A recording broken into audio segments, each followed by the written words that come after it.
Welcome to the Neuro Lifestyle Podcast, the show where we help you turn every aspect of your lifestyle into an advantage for your brain and your mind. Learn how to upgrade your fitness, food, technology, mindset, and more to unleash your full potential for life.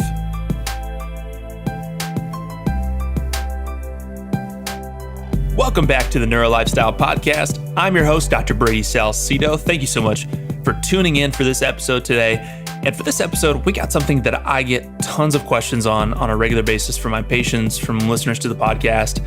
And that's in regards to travel. Some of the biggest questions we get are, how should I eat healthy while traveling? How can I eat healthy while traveling when I'm not familiar with the areas? How do I maintain my fitness, my workouts while traveling, especially if you're someone that maybe is traveling more for business, you got a really busy schedule, hard to find time to sneak those in there. And so there's a lot of travelers, there's a lot of big questions that come around with this. One of the big ones, how do I recover from jet lag? That was another one we've gotten from a lot of people. And so for this episode, I wanted to bring in someone who's an authority on this subject, and her name is Linden Schaffer. Now, first off, Linden is the founder of Pravassa, which is a wellness travel company. So she travels a ton herself because they go to Asia, South America, Central America. I mean, they're all over the map. So one, she does a ton of travel herself, so she's an expert in that. But also her company Pravassa specializes in wellness travel, which is catering a travel experience directly for your own health and well-being, which is really fascinating. She'll touch more on that in this episode. But also just recently, she came out with an Amazon bestseller called Living Well on the Road. I got a chance to dig into this book, and I'll tell you what, it's much more of a resource than a book. She's got tons of actionable steps in this book, which we'll talk about in this episode. And we'll just get right into this episode, but make sure you stay tuned for the end because Linden's going to have a special offer for you guys. Anyone who purchases the book, she's going to have a special gift for you. She'll explain that more at the end of this episode. So without further ado, here is Linden Schaffer.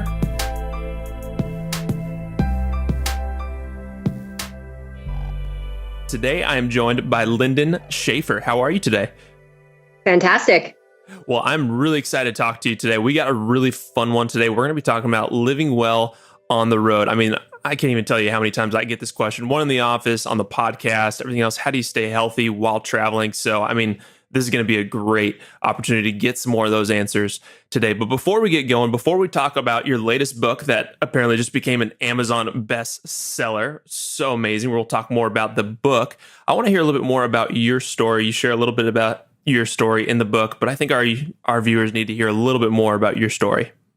Absolutely. So from the time probably that I was about 10 years old, I decided I wanted to live in New York City and I wanted to be in the fashion industry. So that was what I headed towards. Graduate high school, head right to New York City, went right into the Fashion Institute here and had a very, very successful career for about 15 years in the fashion industry. Before, like many people, I was ready for whatever my second act was going to be. And a lot of that was attributed to burnout. So as I was ready to make the move, when you're ready to change your career, but it's a career that from the time you were 10, it was what you wanted to do, you have to sit back and say, okay, now what? I never thought that there would be something else.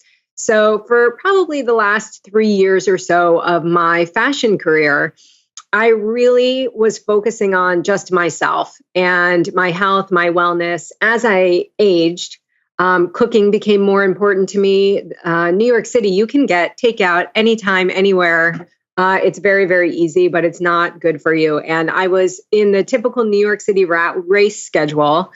Wake up at 6, get to the office as early as possible, sit at my desk until 8 p.m., be exhausted, grab something on the way home, eat really late, not get much sleep, and start all over again the next day. So as a person who had wellness in my life anyway, I've been practicing yoga for about 20 years. Pilates has been in there, cardio has been in there, meditation has been in there. So I've really relied on those practices in my personal life. And decided I didn't want to give them up when I traveled. And I was traveling at the end of my career more and more, internationally, domestically, with fewer and fewer days off to relax.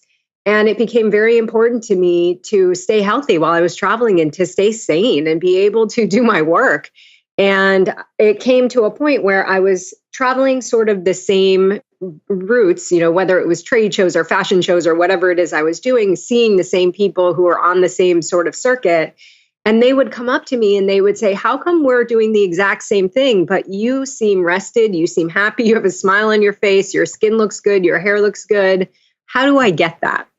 So it got me thinking to what am I doing? And oh, clearly other people are interested in whatever I'm doing. So that's sort of the seed that got planted that started the journey of Pravassa, which is the company that I own, which is the first wellness travel company that I created in 2009 and then led to the book, which just came out.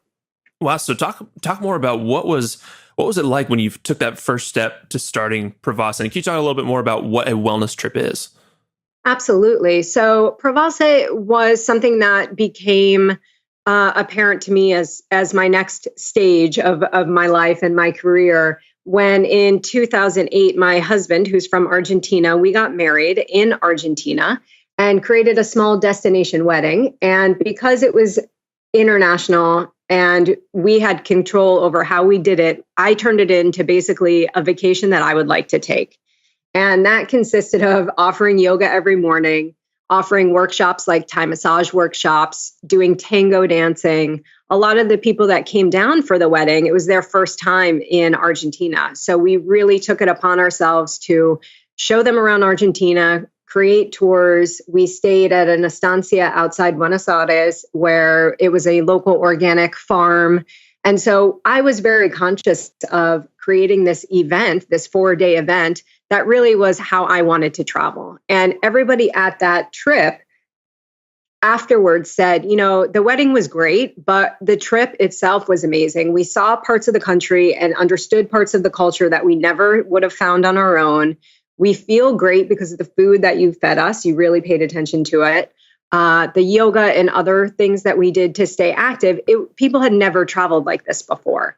And so that coupled with my business colleagues asking me for tips on how to stay healthy formed the basis for Pravassa. And when we launched in 2009 as the first wellness travel company, wellness travel didn't exist. It wasn't a segment in the marketplace that was recognized. And so I spent a long time developing the philosophy behind Pravassa. We have a 5-point wellness philosophy, which dives into breath, movement, nourishment, mindfulness, and experience. And those 5 things are the grounding. They're the starting point for every travel experience we create. And what's brilliant is those 5 things look different in every country that we go to. So we're really able to take wellness as a whole and customize it to experience a new culture and customize it to the clients, to how are they living their life well? What is it that they want to take on the road with them? If they don't know, we have plenty of ways to help them with that. And so that sort of is how the idea of wellness travel started for me, and creating that philosophy, creating these relationships around the world is really what segmented Pravassa apart within the business.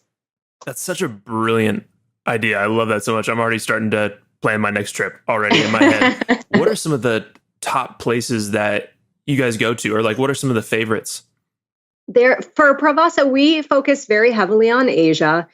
We do go to other parts of the world, but Asia really lends itself, especially to Americans that are traveling, because the cultures in Asia are so different than our cultures here in the West. And that as a barrier is actually a benefit to wellness travel, because people, myself included, when you travel, especially when you travel to somewhere that you don't speak the language, the culture is completely different, you set yourself up with an expectation of this is going to be awesome, no matter what happens. And it makes people more open. And so Asia is a great place not only to experience wellness in that way, to step outside of your comfort zone, to grow as a person, but also because their cultures, whether it's Bali or Thailand or Vietnam or India or Japan, those cultures have their own histories of wellness. So in Japan, for example, the lineage of Zen Buddhist meditation is very, very strong. Obviously, yoga and meditation in the form that many of us in the West know and or practice it came out of, parts of India. Bali with their daily rituals of gratitude and thankfulness. So these are areas of the world that are a little familiar to Westerners, and so it's a great starting point for us to tap into that. We do some stuff as well in Central and South America. It's becoming more popular, and especially because those destinations are a little closer to home. Mm. Yeah, I mean, there have been so many times where, I've experienced this for myself. It's a big difference when I went on my honeymoon and we went to Mexico, went to Cancun, we just wanted to relax, right? But the whole time we were out there, you're eating not so great food. And I remember thinking at the end of that, I didn't feel very rested, and also I didn't feel like I really got to experience the culture wherever we were. It's Cancun, it's probably a little bit more resort feel anyway. But then we took another trip where I really paid attention to what was I eating, how was I able to enjoy the culture around me, and I really kind of focused more on maintaining my healthy habits while I was traveling. And it made a huge difference, not only in just how I felt and how I was able to experience my trip, but also just being able to experience a little bit more of the culture, because to find those different wellness avenues, you really do have to meet people in and around the culture who live there, who understand it, and it makes it for sure, such a much better trip. Yeah, absolutely. And that is the key, in my opinion, to wellness travel is it's making that conscious decision before you even go. How do you want this trip to look? How of you are in your plan, stages of planning, especially if you're doing it yourself, what's important to you? If the number one thing, and we hear this all the time, is that in the past you've come home needing a vacation from your vacation, then you need to look at that and say, what happened during previous vacations that caused that? And where am I okay moving forward, planning something different? And I think one thing that Pravassa and myself, in terms of how I like to travel, which is super, super important, is to build in time to do nothing. And that is advice for our daily life as well, especially if you're someone who is constantly working, maybe like me, running their own business. You need time to sit, and you need time to sit with your ideas and things in your head and use it as a stress releaser. And a lot of people think, well, I have limited vacation time. I'm going somewhere. I might never come back here again, so I have to see everything. And we sort of say to people, let's take a step back from that. Why do you have to see everything? And usually it's because we all have this idea that we need to be busy all the time. Oh, yeah, absolutely. All right, so now let's transition more into your book. I actually got your book earlier this week and just kind of just crushed through it. But one thing I was really surprised at, when I first saw the cover for the book, I'm thinking living well on the road. How dense could it be? This is not just a book. This is like a resource. This is a seriously thick. It's packed full of information. I was really shocked, but it's really good information. And so, what kind of brought you to write so much in this book for living well on the road? Well, thank you. I'm glad that you enjoyed it. And that's been the reaction. I think people have been pleasantly surprised, which I'm always, I'll take it. I'm happy that that's the case. And part of that was because with the book, as well as with the company, I want to create things that are not intimidating. A lot of people hear this idea of wellness and they're not really sure what it is, or they think, oh, I already have to be healthy, so therefore I can't even talk about wellness. And that's false. Wellness starts from everywhere. It starts from one little change. And so that's sort of how I approached the book as well. The book started, the seed was planted because of all the people that I travel with. We'd sort of create this bubble for them on the road, and they'd come home and they say, Linden, now what? How do I maintain what you've given me? How do I, now that I go back into my everyday life, how do I hold on to my wellness? And so the book grew out of that. It grew out of my wanting to share my personal knowledge, as well as showing people that there's science behind a lot of this, that there's been studies, there's statistics. A lot of times when people hear wellness, especially since we're transitioning in terms of the definition, they sort of think it's a little more esoteric, like maybe it's not scientifically backed. And I wanted to show people that there is research behind a lot of this stuff, and research that it works. Yeah, absolutely. And it seems much more like you're really setting the foundation for setting up a wellness routine at home before you go on into a wellness trip or even to your normal vacation, to really set you up strong by doing it beforehand. Would you say that? Absolutely. I always like to say to people when they're skeptical of something like that, I say, well, would you wake up tomorrow morning and go run a marathon? The answer is no. And so you have to look at wellness and wellness travel in the same respect. You need to decide, because we're all different. We all have different pressures. We all have different stressors. Where is a place that you can start? And where is a place that you can start small and set yourself up for success? The worst is if you get up and run that marathon and after 2 miles, you're exhausted, you pulled your hamstring, like you're never doing that again, right?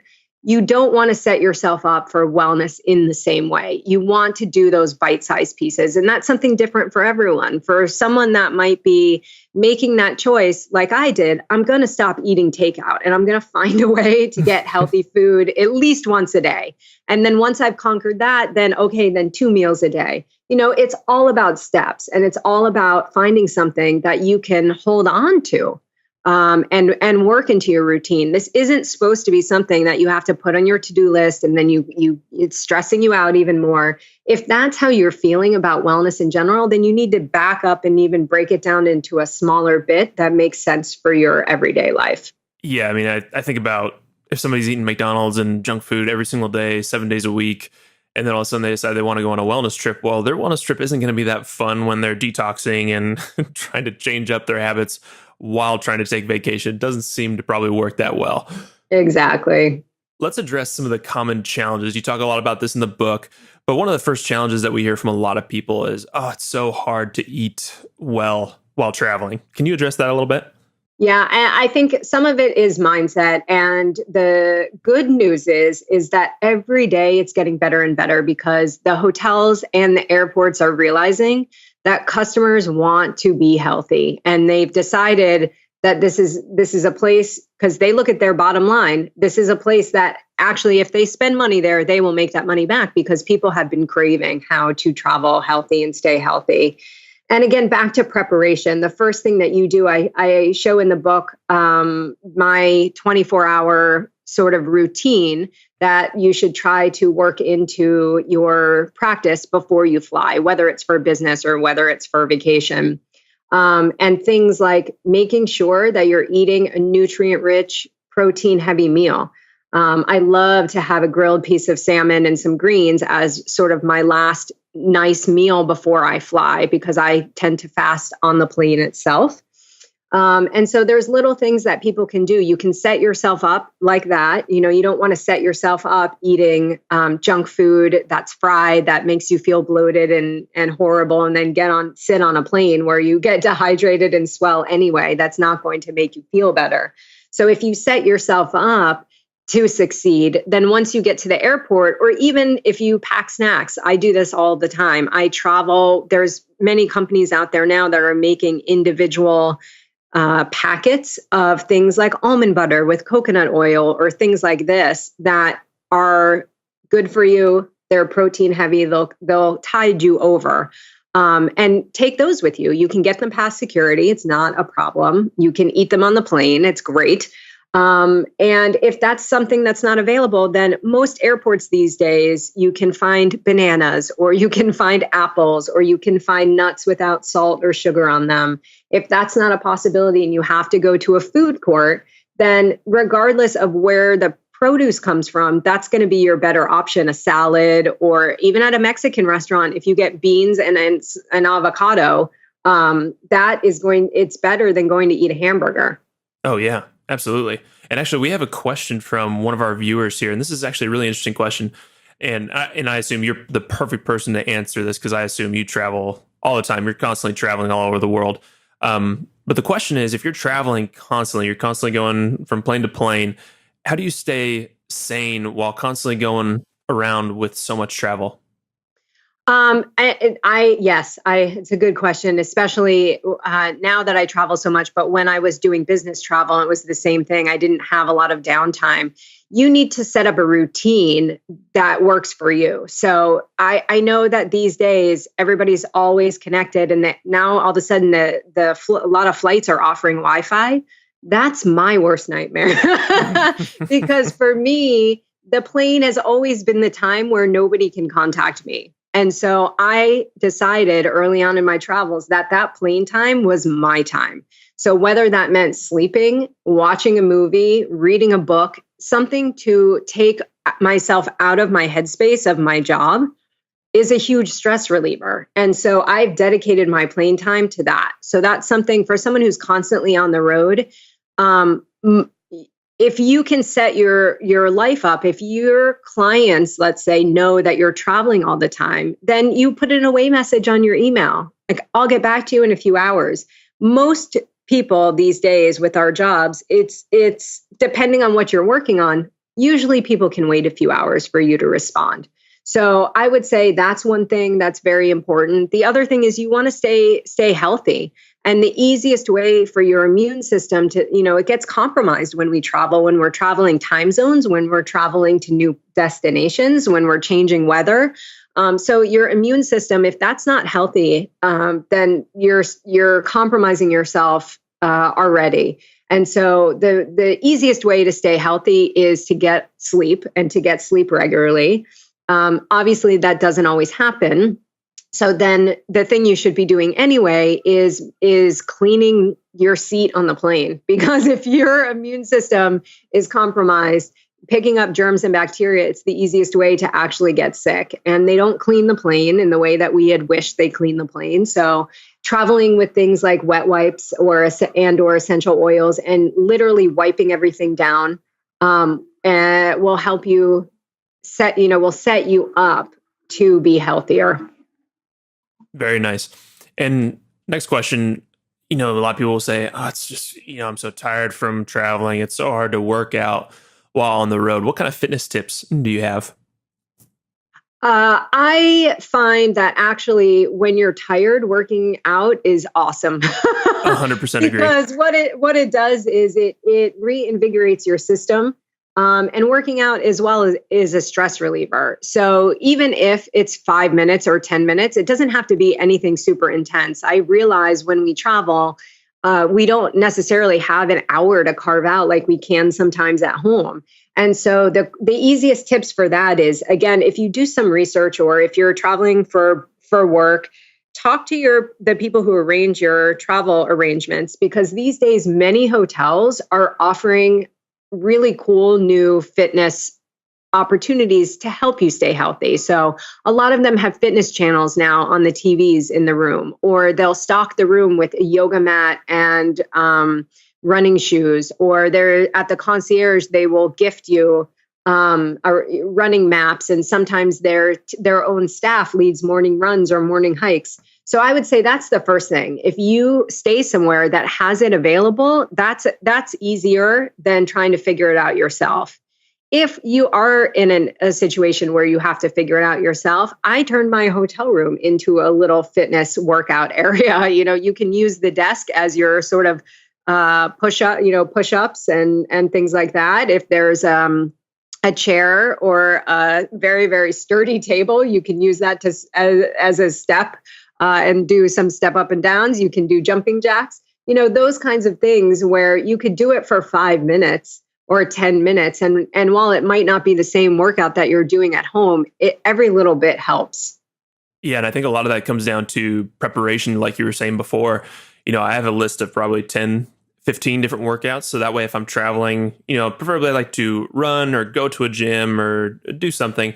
But say you just can't, say you only got 15 minutes, it really helps to just have like a list of something available that you can do on the stairs or do in your room or outside, something that's just already handy so that you can just go ahead and do it real quick. And you talk about that in your book as well.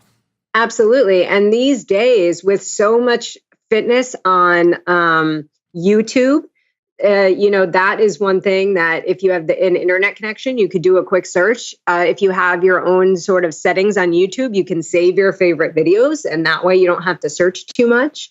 There's tons of apps out there that can help you. I love Instagram. Instagram is an awesome place to find fitness inspiration. And since you can upload videos now that are longer than the 15 seconds, you can also bookmark those little ideas and then create sort of your own playlist, if you will, for your workout in your hotel room. Yeah, and I 100% agree that working out is so invigorating while traveling. I was talking to somebody about this the other day, and I was telling them, sometimes when I don't get the amount of sleep that I'd like, let's say I have to wake up a little bit earlier than I thought I was going to have to, a lot of times just getting like a quick little workout in totally recharges my system, and I'm ready to go even with less sleep. obviously you want to make that up, but it totally makes a huge difference. So I can see why, traveling would make that big of a difference as well. Absolutely. And my other favorite trick, if you can find a hotel that has this, if they have a sauna, that's one of the first things I love to do when I check into a hotel is head immediately to the sauna, because that also you sweat, you get out the toxins that are in your system. You definitely feel like you're sort of wiping off the germs and everything from the plane. And that also, especially if you're arriving somewhere at night, you have that nice cozy feeling. It gets you ready for bed and sets you up for a good night's sleep. That's something I love to do as well. That's a great idea. And sounds like a great reset to get you back into the groove. Yeah. And what are some of your sleep hacks while traveling? I know that's been a challenge for so many people, sleeping while traveling. Yeah, because you're fighting, right? Maybe it's the time zone, it's a bed that's uncomfortable for you. And the easiest way for you to start to change your sleep when you travel, again, if you can, it starts before you leave. Create a routine at home, some kind of sleep hygiene is what we call it, a sleep hygiene routine where at home you start to wind down at a certain hour. You put your phone in airplane mode or you keep it in another room so you're not tempted to check it. Maybe you have a routine where you wash your face or you take a bath or whatever it is you do, you journal or you read. Whatever that routine is, your body starts to recognize that as a habit. And it starts to recognize that as, okay, telling your brain as well as your body, okay, we're going to go to sleep soon. So if you can take that with you when you travel, that will help you no matter what time zone you're in. Going back to that familiar routine triggers the body to say, okay, let's set up for sleep. If that's not something that you're able to do or not something that you have created right now, you can start it and say to yourself, okay, I'm going to have my sleep routine on the road. And maybe that's having a hot tea before you go to bed. Maybe it's being cognizant of the lighting in your room, in your hotel room. Maybe you don't have the overhead lights on. Maybe you have the bathroom light on with the door open at a certain hour. And so your body, again, is not reacting to the blue lights and everything that helps keep us awake at night. Maybe you're not watching TV. You're turning the thermostat down to, we suggest 65 degrees so that you get a comfortable night's sleep. These are all little things that you can try to see what works for you. And obviously, if this is something that's new to you and you try it once and you're like, well, I don't know, it's like anything. You need to create a habit and then reevaluate in a week or 2 weeks to see if that is something you like and if it's something that your body's responding to. It's not magic. It's not going to happen on the first night that you try it. Yeah, absolutely. And you hear all the time too, a great morning routine starts with a great evening routine. So if you want to have that ease of transition into your morning while traveling, making that a routine for the evening is going to help dramatically for sure. And what are some of your tips for recovering from jet lag? I think you kind of talked about one with the sauna, but what are some other tips that you have? So jet lag, there is a few things that are really, really important. And I go into this in the book in terms of some of the scientific research that has been done. But NASA here in the US has actually been a huge leading researcher in jet lag because they've taken those effects and looked at them not only through the travel that we do here on Earth, but with the astronauts as well. So if there's anyone that knows what they're talking about, it's NASA. When it comes to that. So they really talk about two important things. One is our body's natural circadian rhythm and how we are tied to the evolutions throughout the day of the sun and our exposure to light. And the other thing that they talk about is using food and how food resets your system. So I'll talk about food first because that's sort of the easier topic, which is they talk about fasting and how fasting is a great way to shut your system down and restart it when you break that fast. And this is the reason I do not eat on the airplane, whether I am on a 4-hour flight or a 16-hour flight. I don't eat the airplane food, and then I tend not to eat any snacks, but although I bring them just in case. And this gives my body the opportunity to totally focus on other things instead of taking its energy to digest food in this environment, which is not a natural environment with the cabin pressure and all of that. It takes my body's resources and focuses them in other areas. And so that way, whenever I arrive, so if I arrive and it's morning, I have breakfast right away. And my internal system starts to say, oh, great, breakfast. We just had breakfast. If I arrive and it's the evening, then I'll have a little snack before I go to bed, nothing too heavy. And then I can get up the next morning and have breakfast and get into the routine right away. When it comes to light exposure and changing that circadian rhythm, for people who travel either short distances or a short amount of time and they don't want to adjust, I suggest things such as limiting your exposure to light and not getting on the new schedule. And you can do things such as wearing your sunglasses on the airplane even so that you're not exposed to the light, wearing or closing the shades in your hotel room if you have blackout shades or something like that so that you don't readjust. When it comes to readjusting, you want to get that light exposure and you want to get that light exposure on wherever you're traveling to their system throughout the day. So the easiest way to accomplish that and to deal with the way that the blue light and the yellow lights affect you from the sun is to get up and watch the sunrise and get outside and watch the sunset for the first day or two if you can.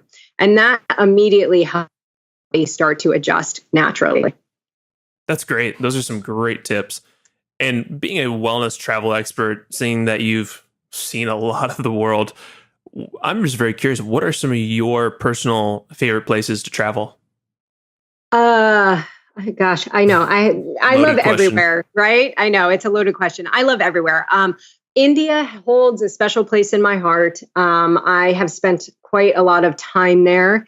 And to get into that culture, and not only from a wellness aspect, but from the aspect of a female entrepreneur, American, traveling solo through a country like India, your life changes. You get a different perspective. You realize how lucky we are as Westerners, that certain things that we are afforded, that our country provides to us, certain opportunities that that have been created, whether we create them ourselves or we create them in our community. So that is a place, aside from all the beauty and the magic and the palaces and the history and all of that that's there. That's one thing that really, every time I go to India, I'm reminded of how fortunate I am, which is great. And it enables me to sort of turn it around and share it. Bali also is a place that holds a special place in my heart. That was one of the first places for Pravassa that I started traveling about 8 years ago. And the thing about Bali that's really, really special, and if your listeners have not been there yet, I suggest they go as soon as possible because like most of the world, things are changing with the internet being out there and access to things like Facebook all the time.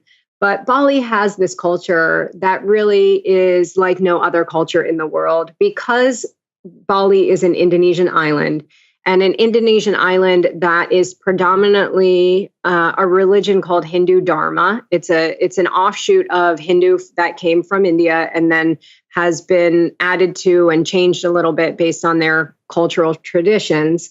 But it's this Hindu island in the middle of 17,000 other Muslim islands.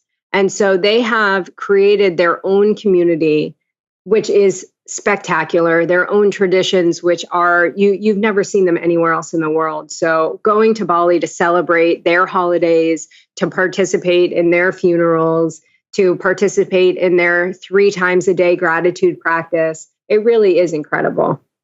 Yeah, me and my wife have actually just been looking into Bali because we've heard such amazing things about, one, just the trip, how beautiful it is, but also just the people are just amazing. Absolutely. And then another question we have from one of our audiences, do you recommend any specific supplements for traveling? So I'm a big proponent of probiotics. And probiotics, whether you eat them in a pill form or whether you eat them in the food that you eat, such as yogurt, miso soup, kimchi, these are things that have some of these have this fermented quality. And what probiotics do, there's probiotics and there's prebiotics. And prebiotics, I don't know if you can get prebiotics in pill form. That's something that I would have to look up. I don't know if you know the answer to that. I believe you can. Yeah, prebiotics you can get in something like a banana. And so eating something like a banana in yogurt or miso soup or to start your day, all of this is about gut health and about keeping your digestive system healthy because of the bacteria that we pass through our system every day, good and bad. Your gut is really the area where it takes care of all this and keeps you healthy. And so you want to support that gut health. And especially if you're going to be traveling somewhere where you're going to be eating food or spices or things that are not typical to your system that you have every day, you want to sort of think about it as lining your system with really good and healthy things. And so that's something that I always recommend. Anything to support your immunity, like vitamin C. If you're stressed, vitamin B. New Yorkers specifically, we're inside a lot. With the weather and because we work so much, we're not getting a lot of exposure to sunlight. So many of us are vitamin D deficient. So these are things that to keep you healthy, I take. I obviously recommend that you speak to your doctor because I am not a medical professional, and you have to take into consideration your history as well. But those are things that I tend to take with me and I take myself. Awesome. And what does health is wealth mean to you? To me, health is wealth is all about your education around health and wellness. For me, for this book that I've created, I really want people to start thinking about their health in a preventative way. We live in a society where our current healthcare system, which is in the midst of falling apart, as you know, is really a disease management system. And so most people are not going to the doctor until they're sick. What health is wealth for me means is doing everything you can to prevent having to go to the doctor in the first place. And you can do that by educating yourself around what you eat, how you handle your stress. And so that for me is where I really put my focus when it comes to this idea of health as well. And it's really cool to hear your story behind kind of where you were in the fashion industry to now Pravassa. I don't know if you've ever heard of Lauren Imperato at all, have you? Of course, I've taken her classes. She's amazing. She was on the podcast, and one of the things we were talking about, she goes, it's so funny because health can literally lead to a career change. And that's the same story with her. She was on Wall Street, dramatically changed her health, and now she's like, I'm going to start IMU. I'm going to start Retox. And it's so funny to hear the similar story with you because I think it's so powerful what health can really do for your life. And I think you're just a living example of that. And now you're really helping so many people who really struggle staying healthy on the road. I think that is such a huge aspect for many people, and especially people who are traveling a bunch, whether it be for work or vacation, that really fall short. So I think this book, and I'll do a shameless plug here because I really did enjoy your book. I mean, I just kind of flew through this thing. Really was very impressed by how much knowledge there was in it, but also just how much applicable steps and activities there was. Really, you just kind of lay it out. Here's the foundation. Here's the philosophy, kind of like you were talking about for your business, but also here's some steps that I do. Here's some other steps you can do and take with you on the road. So people literally can just take a list of things as they travel and go, okay, this is what Linden says. Okay, yeah, I'm going to do that. I'm going to do that and do that. And you can literally set yourself up the right way and prepare as Linden talks about and already have that with you in that book. So highly recommend go checking out this book, and we'll have a link to that in the show notes. But for anything else, where can people learn a little bit more about you? So on social media, you can find me personally at Linden Schaffer on all the channels. You can just Google that. You can also find Pravassa online at Pravassa in all the social media channels. And then the book is within that. You can get access to the book as well.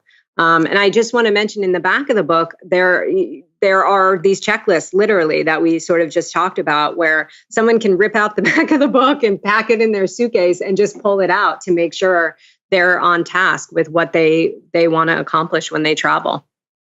Yeah, that's awesome. And thank you so much for being on the show. I had a great time getting to talk to you today. Thank you so much. And I want to tell your listeners that if they get online and purchase the book, they should send us a receipt. They can email us at info@pravassa.com. with that receipt that shows they purchased the book, and we'll send them a little travel gift. Oh, perfect. Perfect. Yeah, I'll make sure to include that email in our show notes as well. I think I'm going to plan my trip with Pravassa here in just a little bit. Excellent. Thank you so much, Linden. It was my pleasure. Thank you. All right, and that will do it for Linden Schaffer. Thank you so much for tuning into this episode, and I hope you guys took a lot of good nuggets from this episode. Hopefully this will help you upgrade your travel lifestyle so that way you can stay well while traveling, whether it's for business or for pleasure. Now, a couple quick housekeeping things before we send you guys off to the next episode of the Neuro Lifestyle Podcast. One, if you haven't heard already, we're giving away free brain-boosting products every single month. All you got to do is head over to theneurolifestyle.com/giveaway. It's free to enter. It takes less than a minute to enter. And once you're entered, you get a chance to win every single month for the entire next year. So that gives you 12 opportunities to win. Pretty awesome. And then two, if you want to stay connected with us, remember we are on Facebook, we're on Instagram, social media, Pinterest. You can find us all there if you want to stay connected with us. We'll be posting a bunch of different stuff and helpful tips and tools and resources on those avenues as well. So stay connected with us. We'd love to hear from you guys on what you thought about this episode. So if you could do us a favor, leave us a rating and review on iTunes and let us know what you thought about the show. That just helps other people find this valuable information so that they can upgrade their lifestyle for their brain's advantage as well. All right, guys, I look forward to seeing you guys on the next episode of The Neuro Lifestyle.